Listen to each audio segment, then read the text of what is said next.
Exam হলে বসে আছেন, প্রশ্নপত্র হাতে, হাত কাঁপছে, মাথা ফাঁকা, যা পড়েছেন কিছুই মনে পড়ছে না। এই ভয়টা আসলে সিলেবাসের না, এই ভয়টা আপনার মস্তিষ্কের খেলা।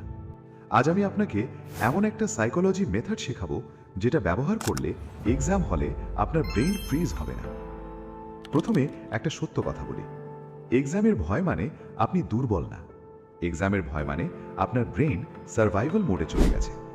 যখন আপনি চাপ অনুভব করেন, আপনার ব্রেইন কোর্টিসল রিলিজ করে।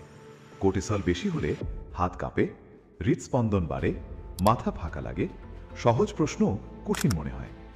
মানে সমস্যা পড়ায় না, সমস্যা হলো নার্ভাস সিস্টেম ওভারলোড। এক্সাম হলে তিনটে জিনিস হয়। নাম্বার 1, কম্প্যারিজন, ওরা লিখছে আমি পারছি না। নাম্বার 2, টাইম প্রেশার, সময় শেষ হয়ে যাবে। নাম্বার 3, সেলফ ডাউট, আমি পারবো না। এই তিনটে মিলে ব্রেনকে প্যানিক মোডে পাঠায়।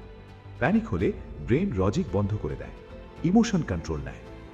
এখন বলি আসল সমাধান। এক্সাম শুরু হওয়ার আগে 5 মিনিটে এই তিনটে কাজ করবেন। Step 1, controlled breathing. 1 মিনিট, 4 সেকেন্ডে শ্বাস নিন, 4 সেকেন্ড ধরে রাখুন, 4 সেকেন্ডে ছাড়ুন। এটা 5 বার করুন। এতে ব্রেন সিগন্যাল পায় যে সব ঠিক আছে। Step 2, first easy win strategy. প্রশ্নপত্র পেয়ে কঠিন প্রশ্নে যাবেন না, যেটা সবচেয়ে সহজ মনে হয় সেটা আগে লিখুন। ব্রেন ছোট একটা সাকসেস পেলে কনফিডেন্স বুস্ট হয়। Step 3, self command technique. মনে মনে বলবেন আমি প্রস্তুত, আমি ধীরে লিখব, আমি সময় ম্যানেজ করতে পারবো।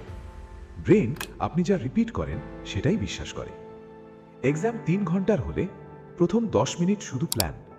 মোট সময় ভাগ করুন, 15 মিনিট বাফার রাখুন। প্ল্যান থাকলে প্যানিক কমে যায়, আনসার্টেনটি ভয় বাড়ায়, প্ল্যানিং ভয় কমায়। একটা গুরুত্বপূর্ণ কথা, ভয় পুরোপুরি যাবে না, ভয় গেলে পারফরমেন্স কমে। হালকা ভয় দরকার, ওটা অ্যালার্ট রাখে। প্রফেশনাল অ্যাথলিটরাও ভয় পায়, কিন্তু তারা ভয়কে কন্ট্রোল করে। আপনিও পারবেন। এক্সাম আপনার ভবিষ্যৎ ঠিক করে না, কিন্তু এক্সামে আপনার রিয়াকশন আপনার মাইন্ডসেট ঠিক করে। আপনি যদি হলে বসে প্যানিক না করেন, আপনি জীবনের বড় সমস্যাতেও কাম থাকবেন। এক্সাম শুধু পেপার না, এটা ক্যারেক্টার টেস্ট। আমরা দুর্বল ছাত্র না, আমরা স্মার্ট ছাত্র। যদি আপনি এক্সাম ফিয়ারকে কন্ট্রোল করতে চান, এই সিরিজ ফলো করুন, সাবস্ক্রাইব করুন।